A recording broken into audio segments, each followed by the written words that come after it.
बिहार में एक बार फिर लोगों के मन में ये सवाल कौन रहा है कि आखिर बिहार में लॉकडाउन की अवधि में विस्तार किया जाएगा या फिर अनलॉक की प्रक्रिया की शुरुआत की जाएगी।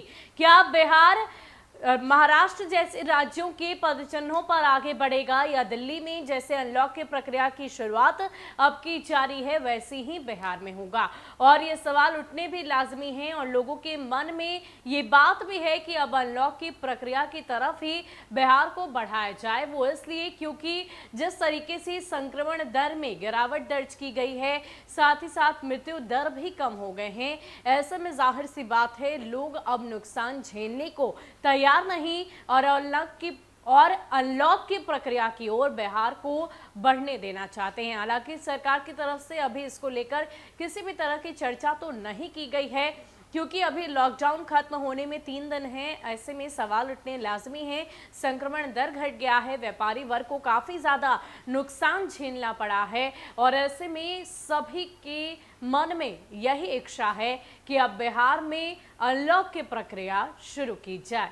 इसको लेकर जो कुछ भी जानकारी हमारे पास है हम आपको विस्तार से देते हैं। बिहार में एक बार फिर से यही सवाल पूछा जा रहा है कि क्या एक बार फिर बिहार लॉकडाउन में रहेगा या फिर अनलॉक का शुरुआत किया जाएगा। क्या बिहार एमपी महाराष्ट्र की राह पर आगे बढ़ेगा दिल्ली या फिर दिल्ली की राह पर आगे बढ़ेगा बिहार। कम हुए संक्रमण दर और मृत्यु का हवाला देकर अनलॉक की मांग की जा रही है। लॉकडाउन की वजह से कारोबार को हुए नुकसान की भरपाई की बात भी उठाई जा रही है।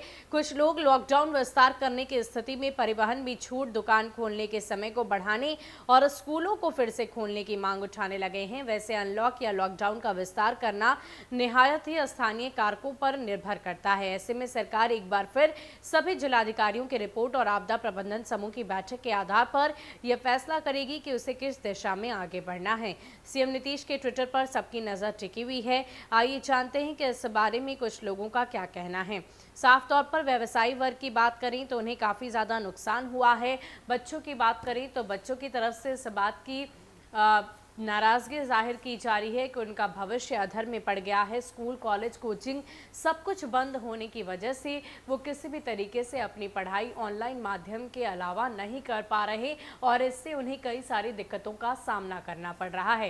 खास करके व्यापारी वर्ग की बात करें तो अलग अलग व्यापारियों की तरफ से इस बात की चिंता जाहिर की जा रही है कि आखिर उनका व्यापार अब आगे कैसे बढ़ेगा, क्योंकि जिस तरह की तस्वीर बिहार में सामने आई, पिछले दिनों लॉकडाउन लगा रहा और ऐसे में जो व्यापार मेडिकल के अलावा थे वो पूरी तरीके से ठप पड़े हुए थे और ऐसे में उन्हें काफ़ी ज़्यादा नुकसान झेलना पड़ा है।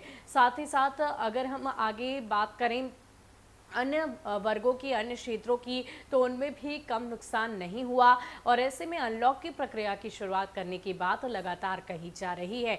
अब आने वाले समय में एक बार फिर से बिहार सरकार की तरफ से लॉकडाउन को लेकर आपदा प्रबंधन विभाग के साथ बैठक की जाएगी। साथ ही साथ अगर हम बात करें जिलाधिकारियों की, तो जिलाधिकारियों से रिपोर्ट मांगकर ही आगे इस दिशा में किसी भी तरह का निर्णय लिया जाएगा। फिलहाल के लिए इतना ही। ज्यादा अपडेट के लिए आप बने रहें न्यूज़ फॉर नेशन के साथ। नमस्कार।